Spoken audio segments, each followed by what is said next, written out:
Today I'm preparing for my first ketamine-infused therapy session. So part of what you have to do is not have anything to eat on the day because it can create nausea and vomiting. And I sort of delayed the exercise of intention setting, which is what I did this morning. But before I tell you about intention setting, one of the things you're not supposed to do, you're supposed to avoid alcohol, cannabis, opioids, NSAIDs, stimulants, sedative, hypnotics, and muscle relaxants for 48 hours prior to the session, unless these are regular medications and were cleared by an MD. I looked at the list yesterday and somehow I just forgot no alcohol, and I'd had 2 glasses of wine. But I'm feeling good this morning, so I'm hoping it's not going to affect the process. I'm reading up about this whole thing. But part of setting the journey, which is what I've done, is setting the intentions for the journey. Is that you have to complete the sentence. At the end of my journey, I would like to arrive at a place where I can, ... So you're supposed to end the statement, and it may involve releasing an emotion, overcoming a past trauma, understanding the origin of opinions you have of yourself, exploring how you can improve your relationship with somebody, gaining a deep understanding of any element of your emotional world or relationships. Your intentions may be personal and may be refined with the help of a trusted friend, psychedelic guide, or therapist. So in the case of myself, I'm going to be having the IV, and I've woken up as late as possible so that I don't get hungry. I'm not even going to have coffee. I'm just going to take a bottle of water with me. And then maybe I'll take a nachi for afterwards in case I'm feeling nauseous. They say focus on 1 to 3 intentions. Keep them very specific. And select intentions that are personal to you, your identity, and your life, instead of just broad and unrelated intentions. One of my intentions is just having an awareness of any past and present traumas, because some things I know might be hidden. I might not recognize them as traumas because I've sort of given fancy, intelligent understandings of them and names, and now I'm not seeing them as traumas. So I'm going to call it Uber. So the other thing is, excuse me, you're not supposed to drive yourself back. I don't have anybody to pick me up, so I'm just going to call an Uber and then head out, and I'm looking forward to the experience. Next time, we're going to be at the Equanimity Wellness Center. Guess where I am? About to get a boost. Kickstart the year ketamine-infused session. I'm at the center. We can do the recliner. Okay. I'm at the center. I've just filled out a whole lot of forms. It took about, 10 minutes. Assessing how I feel about quality of life and a lot of things. Doctor and nurse are here. I don't know if they're comfortable being shown on camera. If I die, you know who to sue. I'm excited. I think it's good that this is happening after my birthday. Don't know why, but I have a very good feeling about today. So when I come out, I'll let you know how I feel. I've just come out of my first session, and I don't really have words, except that the experience was floaty, dreamy. I feel very relaxed. I'm busy drinking ginger tea. But it was, it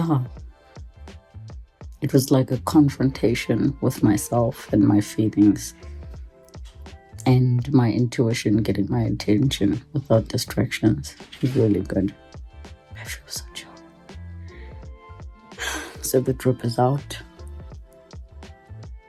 I had a mask on the whole time to black out. And headphones where a playlist is playing that they've prepared for you. I think because I'm also at a good place in my life, and my intentions for this have been very clear. I have just left, or I'm leaving, the center, which is in Sandton. It's called Equanimity Wellness, and I've just decided I'm going to take a little walk to the gate I'm feeling very floaty. I don't know what to compare it to, because I keep asking people, what do you experience? How did it feel for you? And now I understand why they can't explain, because it's such a personal thing. It's a mixed bag of emotions, but I'm going to reiterate, if you're going through a tough time, then that's what your experience will be. A heightened, more exaggerated version of what you're going through. If you're going through a good time, same thing. It's not like my life is perfect right now or anything, but my perspective and my attitude at the moment are positive. I'm in a positive space. That's why the experience was good. I'm back for another session. So I'm at the wellness center, and today's my second session. Let's see how it goes. I had the therapy yesterday, and today we're getting a new trip. I'm excited.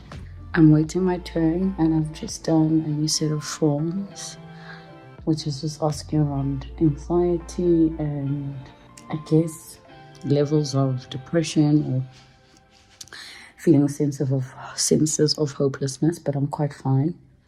What's not so great is I'm starting off already nauseous because I was up at 6 thanks to children in the house. And you're not supposed to eat before your session.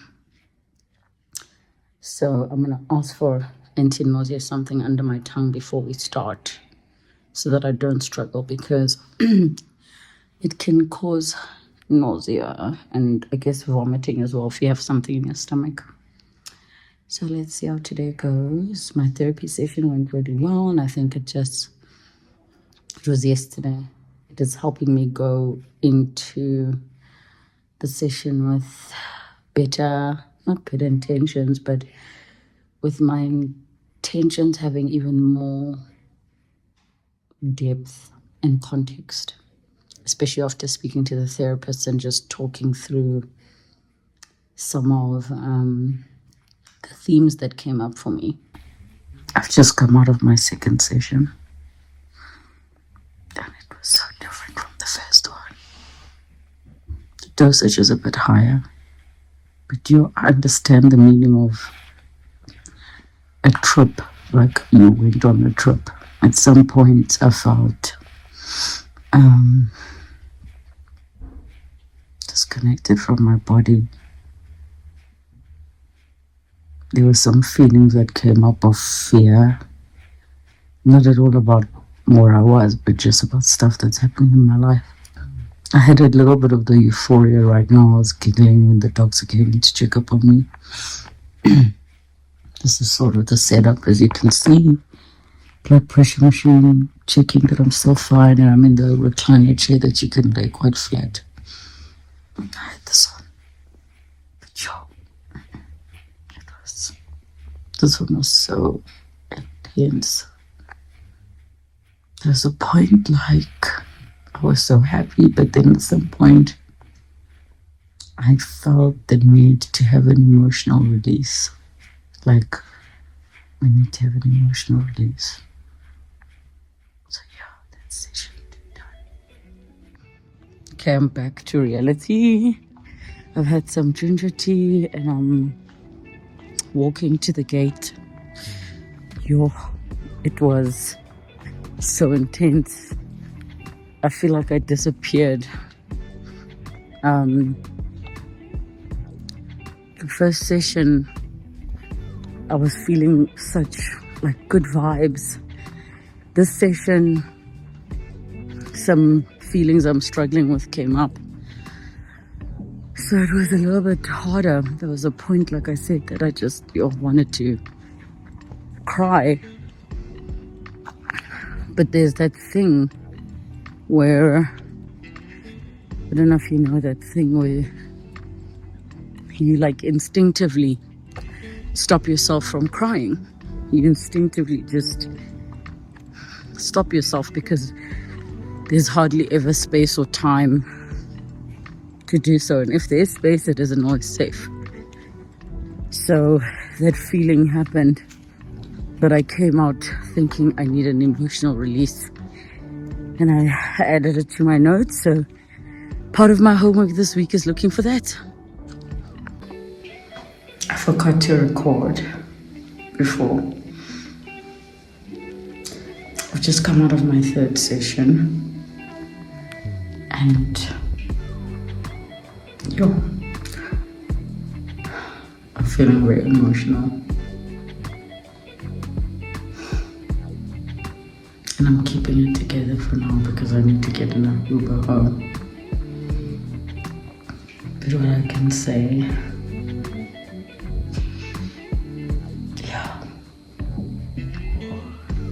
so many things came up that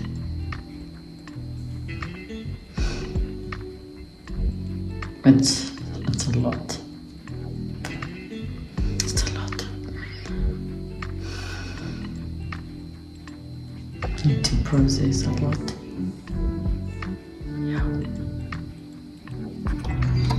So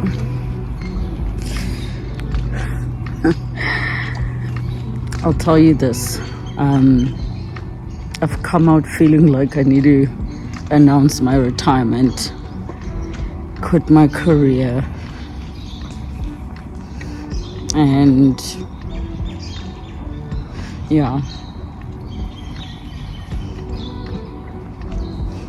it's a lot.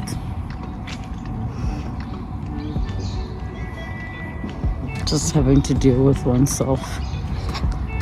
It's like Neo in the Matrix taking the blue pill. Was it the blue pill? Him choosing to take the blue pill and seeing what life really is. That's what happened to me. And you can't go back to red pill life of just not being aware of certain things. So I guess maybe this is a spiritual awakening that I never knew what a spiritual awakening is supposed to be like or feel like, and maybe this is it. But it is a lot. Feeling like I need to quit my job, all of them, leave all my, let go of all my possessions and just live from a backpack and be a no one somewhere where no one knows me or where no one is there. Today's my fourth session, and I've had like a week to process the last session. I'm actually running a little bit late, which is terrible, but it was the SAFTOs last night. I went to bed super late, so on the way to my fourth session. I might end up doing 6, I don't know, but I've had to marinate and process, got a chance to do that and talk to my therapist about the stuff that came up, and I'm excited for today's session. I'm excited just for my healing journey, even though it's not nice at times. It's uncomfortable and painful, but let's see how it goes.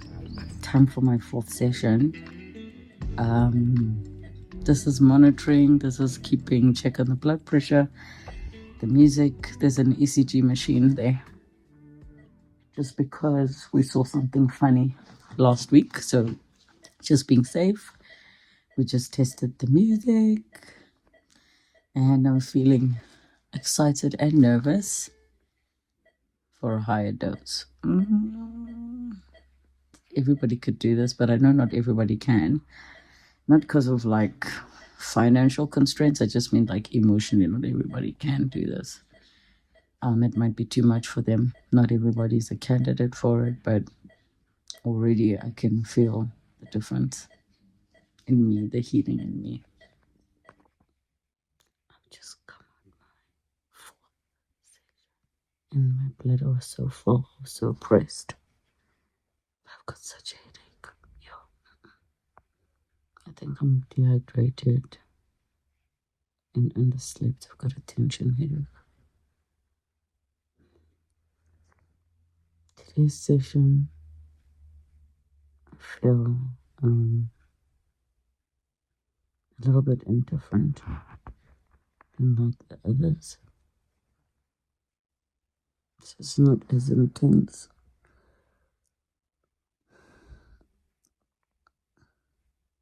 I could just sleep. So I'm up and about now. You can see I'm still a little bit drowsy, but I have to get home. One of the great things though about this spot is that you can just sleep afterwards. There's no rush to leave. They bring you tea, they take care of you, and they give you blankie, and you're in like a proper recliner that you can sleep in. But I need this walk also to just get awake and sort stuff out. Today, yeah, I'm feeling indifferent. Feeling indifferent after the session. Not like sad, not like euphoric, not happy. Just meh. Feeling meh. I completely forgot to record prior to my 5th session. So I haven't had a session in 3 weeks. I've been working. And today got a higher dose. It was actually really good. A lot of clarity. And I was talking to my therapist this past week, and my therapist was like, the reason this is good for you and working for you is because you've done the work, years of talk therapy, years of the industry, or rather the things I choose to expose myself to because of the industry I'm in. Really, really good. Even today, I just feel like getting home. I've got an early appointment. I'm going to do an afternoon nap. I want to take a walk with my son. Yeah, so it was a good session. Not that difficult feelings didn't come up. A lot of difficult feelings came up, especially around grief and loss. The past few years have been really, really difficult in that regard. But overall positive. I went in trying to just keep in mind my intentions for doing everything I'm doing. So home time to go have breakfast and chill a bit. I've got a work day tomorrow. Today is my last session number 6 as we go in. I'm feeling good. It actually happens to be game day with the Springboks. Good vibes since I'm in my green. This is my room. I never actually showed. So that's the machine that monitors the IV. This lays completely flat. Monitors your blood pressure. And then there's a device here for me to listen to the guided list. So yeah, I'm actually feeling excited for my final session. And still, I've got a slight headache today, but I'm good. I'm excited. It's gonna be a vibe. Even the difficult emotions. I had a chance to process with both the therapist from the wellness clinic and my own therapist about the big feelings that came up, grief and anger. Yes, you can see I'm very tired. I had a long week. Final one done.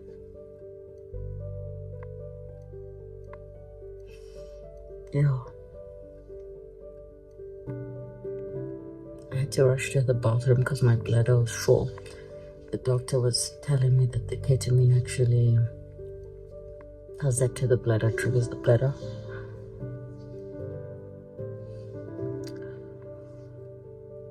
I don't know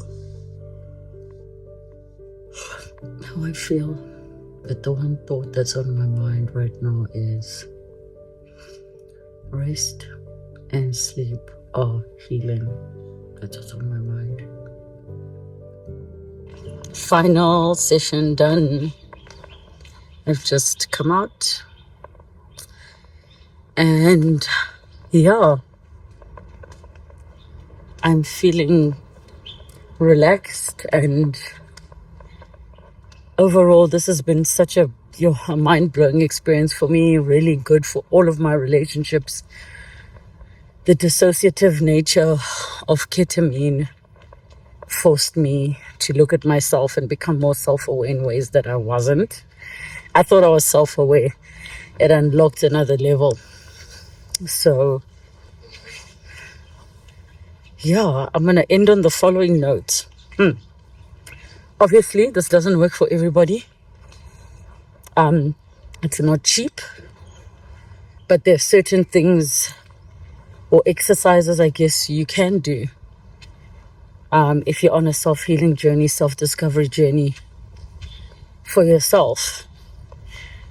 The information is so wildly out there. If you want to put yourself in a position of being very intentional about your healing journey.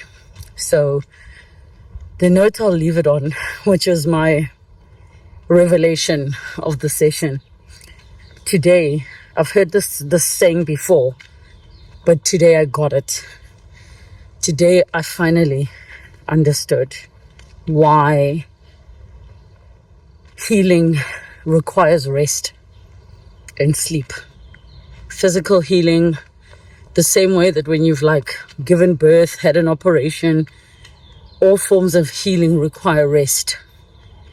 It's the same as your emotional wounds, your psychological wounds, your mental wounds. For you to heal, they require rest. And for someone like myself who's an overthinker, this has been amazing just to allow me to just switch off a little bit. So for your healing, you must rest. Rest. And I hope you've gotten something out of